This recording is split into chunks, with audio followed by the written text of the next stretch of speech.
Oh, hi. You've caught me staring at the sun again.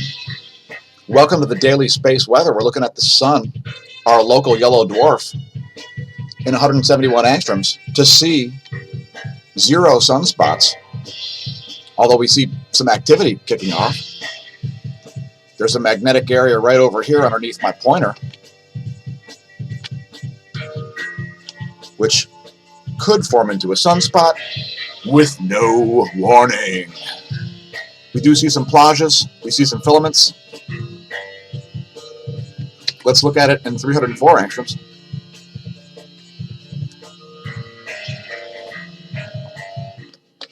And there you can see those filaments up in the northwest. And there's the southern region. And again, this area right here is showing some magnetic complexity. Perhaps we'll show you later on the colorized magnetogram. Now let's look at the Enlil spiral. We do see a prediction here for a big uptick in solar wind density here,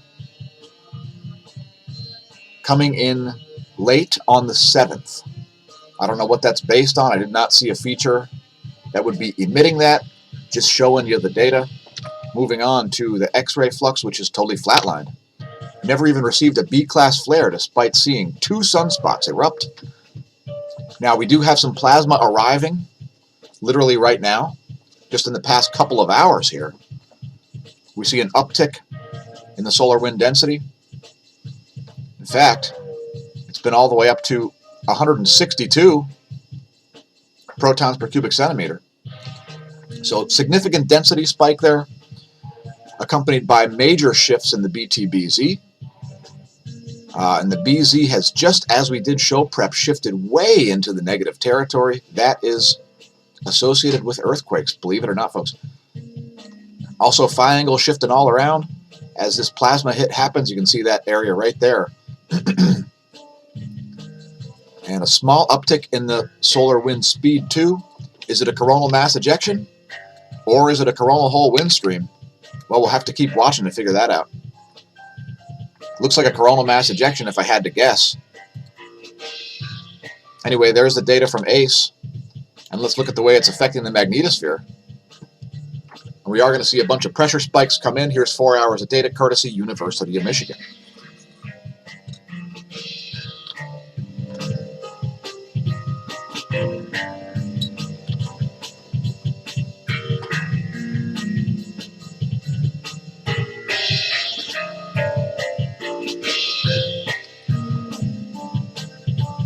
And let's look at density also, as we saw very high density rolling in.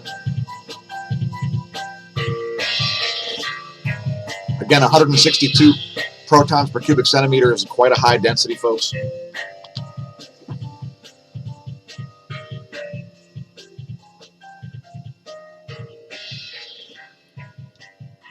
And you can see the way the magnetohydrodynamics is affected by the density there. Major spikes coming in.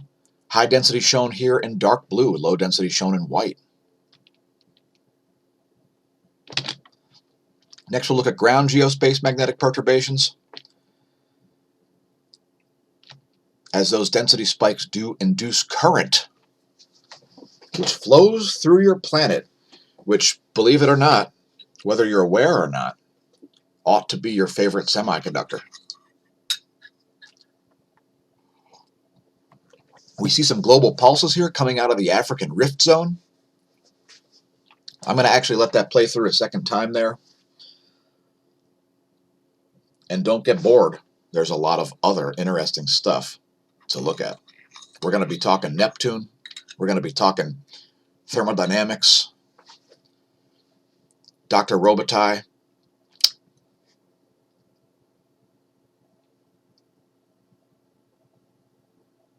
I'm just going to let that play through all the way a second time there.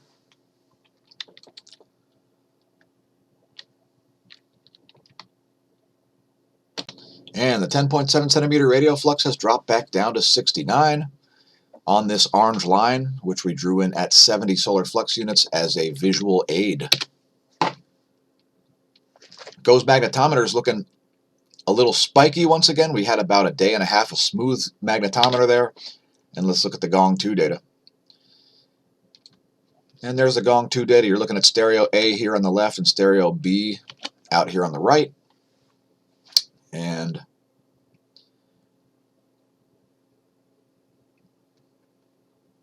looks like we're going to have a continued delay until we get to the other polarity. Why did the plasma cross the solar system, folks? Why did the plasma cross the solar system? To get to the other current sheet polarity. Yes. Anyway, we're looking at least probably, I'd say, 24 hours or more. It does depend on if that plage that's forming, that magnetic region, just east of center there, near the solar equator, turns into a sunspot or not. Let's not dwell on it. KP index has come up to 2 as we did show prep. As a result of that incoming plasma, we spent a lot of the most recent time at KP as 0. And let's look at cosmic rays. And we actually saw a big spike at apatity as I did show prep. Now, it's not a big spike in terms of the last 30 days or anything like that, making it all the way up to 3.5% above average. It actually was a significant spike. Anyway, there's Barentsburg. Here's the Athens neutron monitor. And they're still not returning data. Here's Mexico City, who did not go on vacation like Athens, Greece. Or perhaps there was a power outage. Let's hope the Athens neutron monitor was not buried by a pyroclastic flow. Pyroclastic flow. Yeah, that's it. And here's the Moscow neutron monitor. Nothing too exciting going on there. We did leave links to this page, which has all of these cosmic ray links. Finally, we'll also look at Oulu, Finland, and 2 Antarctican monitors. There's Oulu, which is the favorite monitor of spaceweather.com, who actually lists this one on their site. Things looking pretty smooth there. Here's DOMC Antarctica. A little missing data there. And here is DOMB Antarctica. And again, just to reiterate, we did leave links to this network of cosmic ray stations data site. Electron flux, we see a little dip there, as we typically do when a bunch of protons collide with the magnetosphere. No surprises here. And the greater than 2 mega electron volt electron flux, still at moderately high levels. Ionosphere is looking a little anomalous in the southern hemisphere, where it's kind of staying a little charged on the nighttime side. We'll let that play through a couple times. Please leave a comment if you see a pattern that I'm not seeing.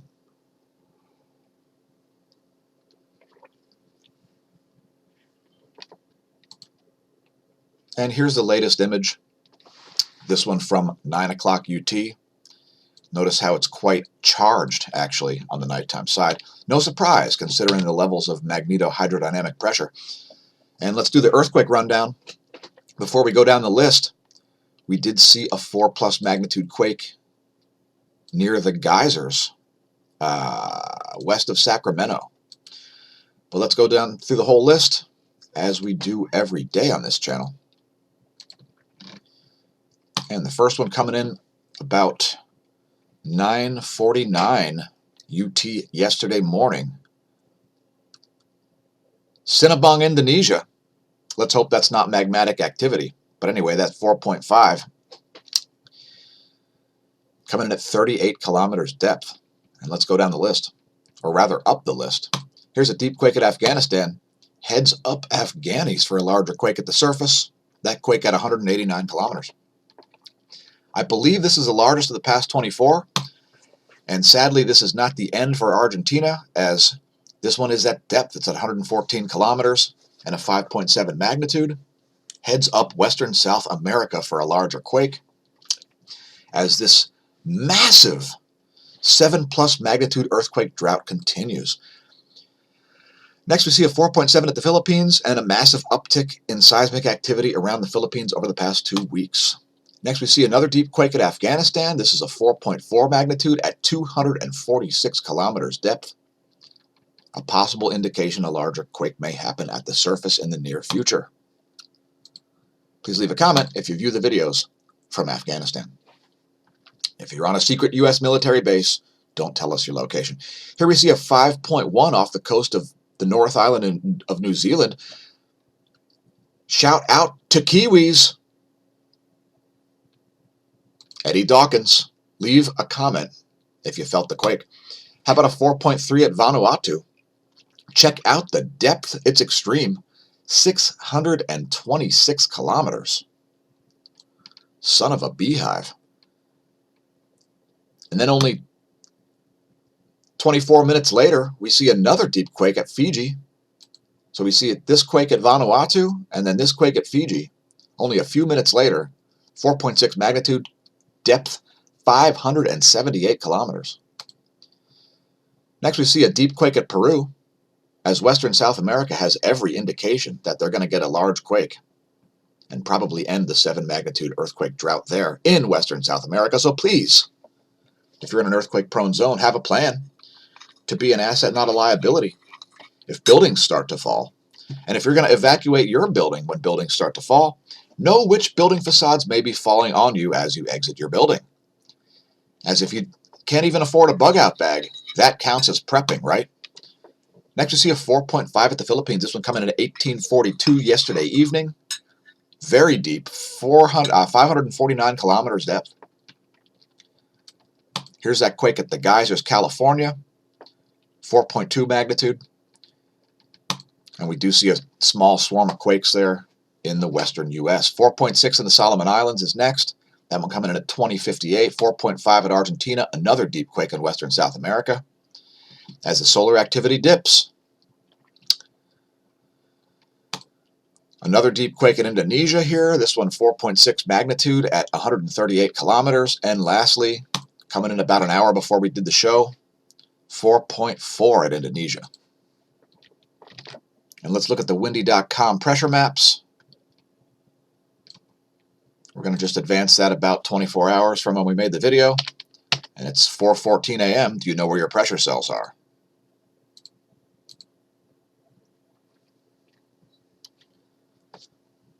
I'll just let that play through a little bit into approximately midday UT tomorrow.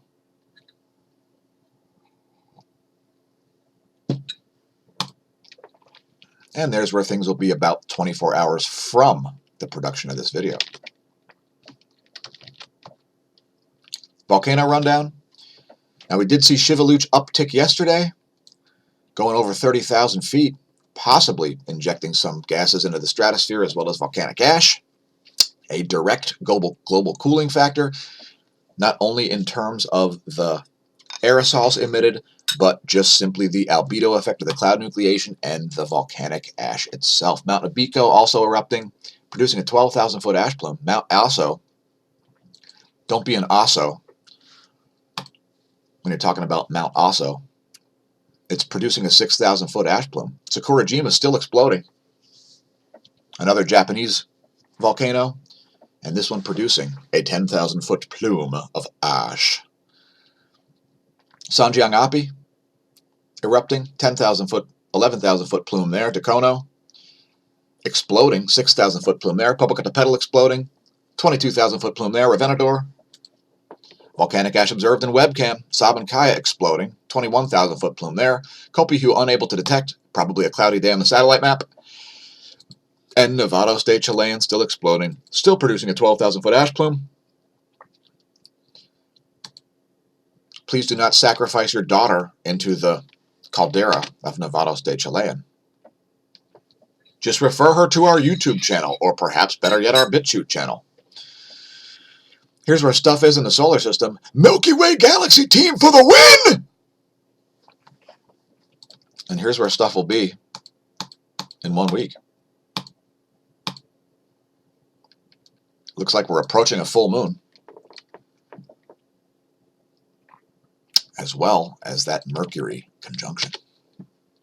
Here's where stuff is above my head. It's 4:16. Do you know where your constellations are? Check out in-the-sky.org if you'd like to create this wonderful interactive sky map. You could even do stuff like click on Rigel, and then you can even get more information if you like. Here's where lightning is coming down right now. Or is it going up? Please leave a comment if you understand what I've just said. Here's a U.S. Doppler radar. As snow continues to fall in the central and northwestern Rockies. Let's do the water vapor map. And there's the U.S. water vapor. I would note this odd convergence in the southern Rockies still going on, as we have this string of dry air stretching across the entire country. And it's deflecting the jet stream flow. Let's zoom in. And there's that convergence zone as a bunch of water slams into a bunch of dry air and is forced to make a 90-degree turn. No surprises here. And let's move on to some more data. And here's the cloud scenario there. We're looking at the shortwave infrared radiation satellite. And these NASA GOES interactive weather satellites will show you what's going on with the clouds when they are not visible in the visible spectrum. Here's the western jet streams. Looking a little more consolidated, at least in the northern hemisphere, quite doubled up and all over the place in the south. Here's the eastern world's jet streams.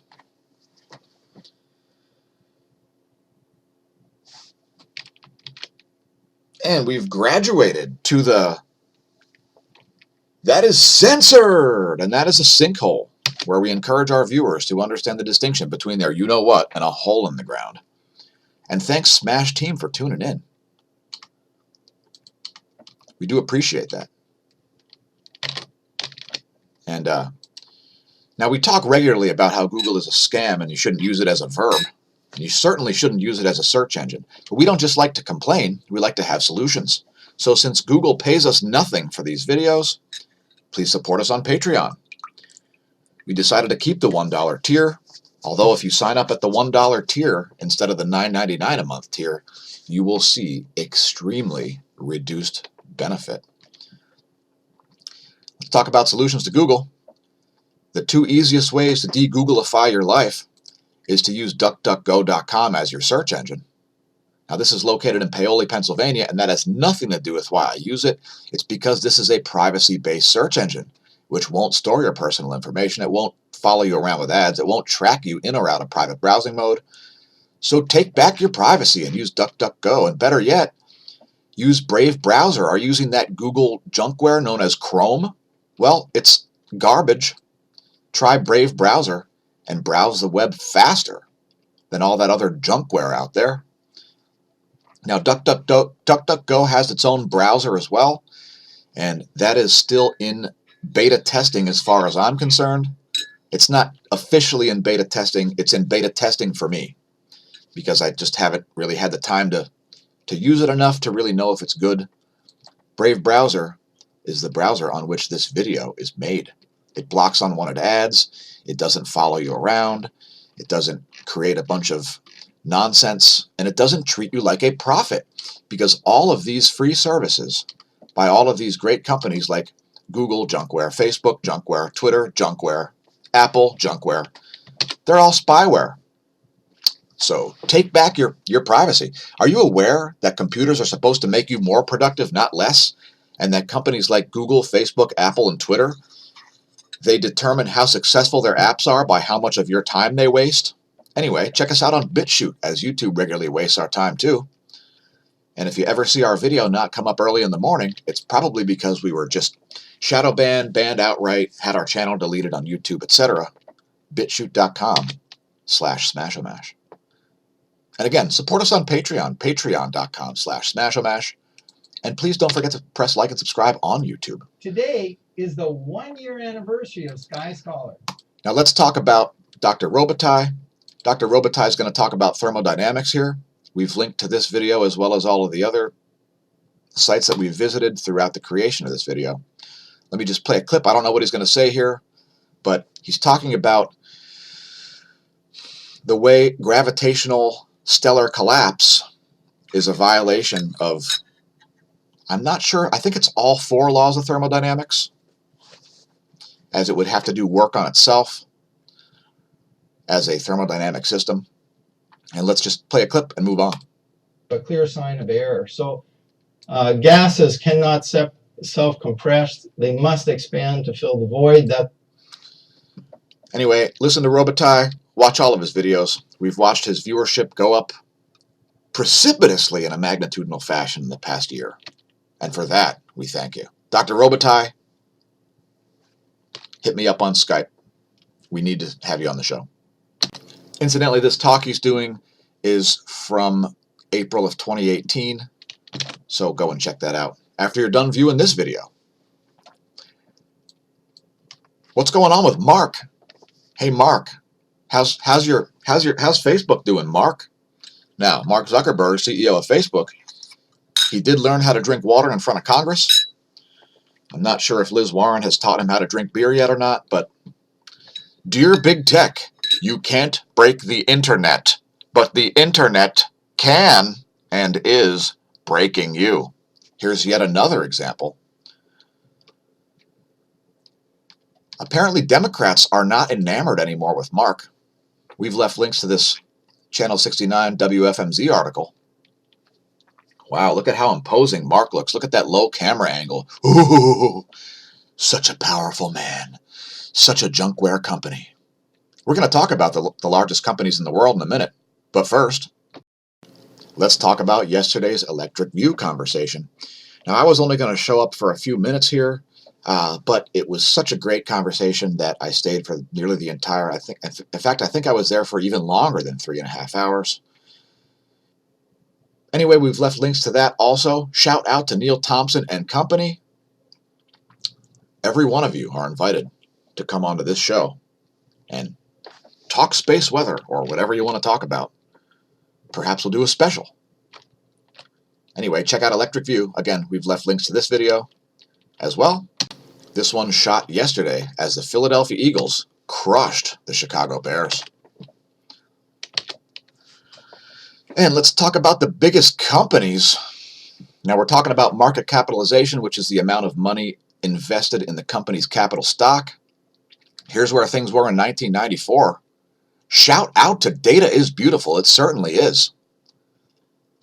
Back then, GE and ExxonMobil were the 2 largest companies, followed by Walmart. Those were the top 3. Let's see where things are now.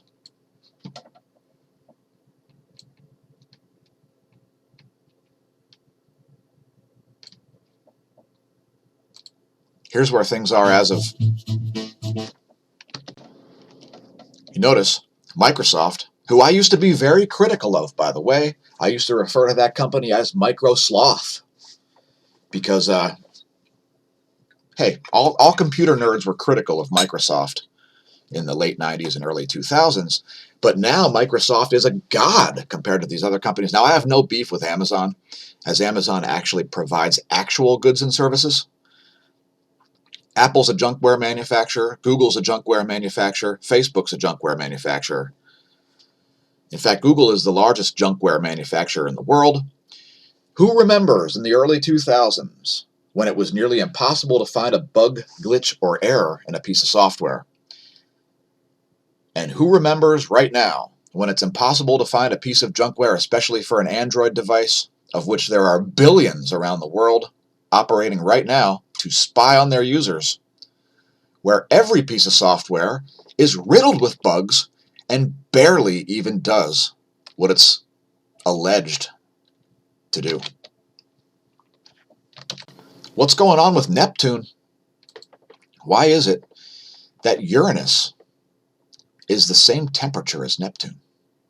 Well, the short answer is we don't know, but we've left links to the article. So read up about A space mystery. Now there is a hot spot at the South Pole. There's some thermal imagery of it. And this is another great example of the lack of tools in the astrophysical toolbox. They got to start to put electrical discharge, electric current, etc.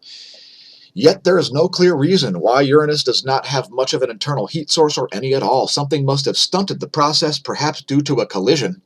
And collisions are like the only tool in the astronomical toolbox. Just collisions and gravity are what are used to explain everything, which knocked the planet on its side. The question becomes, why does Neptune have an internal heat source and Uranus does not? Please leave a comment if you have an opinion. Anyway, here's an image of Uranus, which is closer to the Sun than Neptune. So why is it the same temperature? Next, check out this amazing animation from Chandra X-ray telescope, looking at Cas A, a supernova remnant in the constellation of Cassiopeia.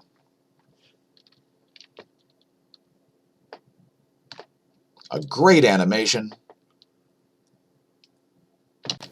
Time-lapse footage showing 20 years of activity in the supernova remnant.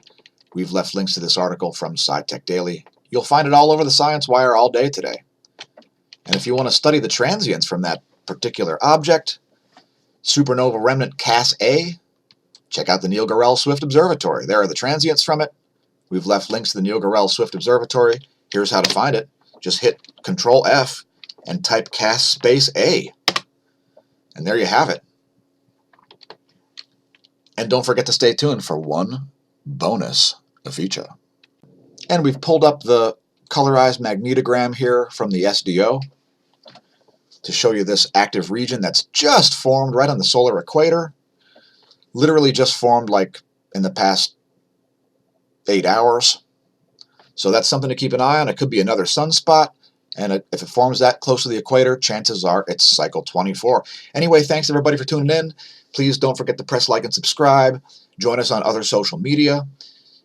Stare at the sun. Don't drink. If you drink, stare at the sun anyway. Use the proper filters or perhaps the SDO, and don't drive. Seriously, don't drive. And since it'll never be now again, may that solar wind be at your back, and may that atherosclerosis be absent from your veins.